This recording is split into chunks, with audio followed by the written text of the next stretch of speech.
Truck driver Ben Wright was driving 65 miles per hour near Bear Lake, Idaho, when something rocketed through his windshield. I didn't know what it was that had hit the windshield. All I knew is glass exploded, and this thing was screaming, just like a child or something.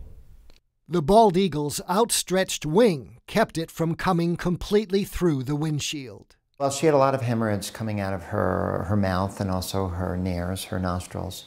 Again, we had to be very careful about examining her. And Idaho Fish and Game officials sent this feisty patient to the Teton Raptor Center in nearby Wilson, Wyoming.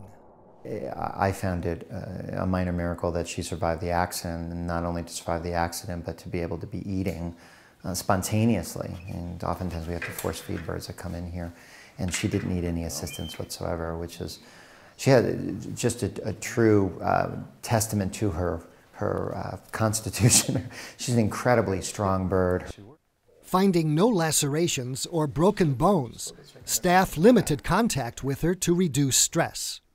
Jason Jones, a former attorney and master falconer, patiently nursed the eagle, mostly by feeding her quail stuffed with antibiotics. She's a young adult, 4 to 5 years old, and next year she will get the full adult white head. He also has 2 other patients, another bald eagle and a golden eagle, both likely struck by cars. But in her case, there's no question what happened.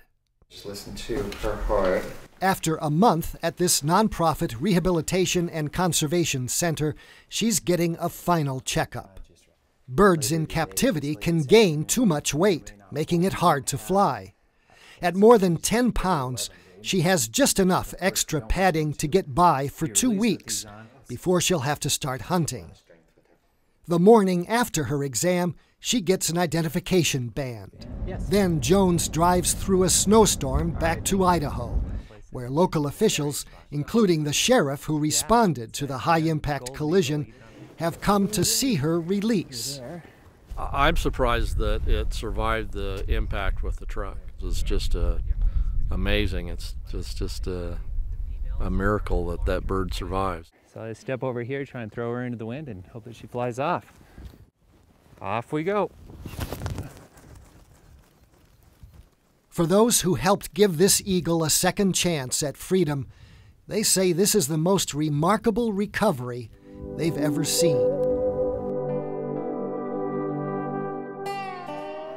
For This American Land, I'm Gary Stryker.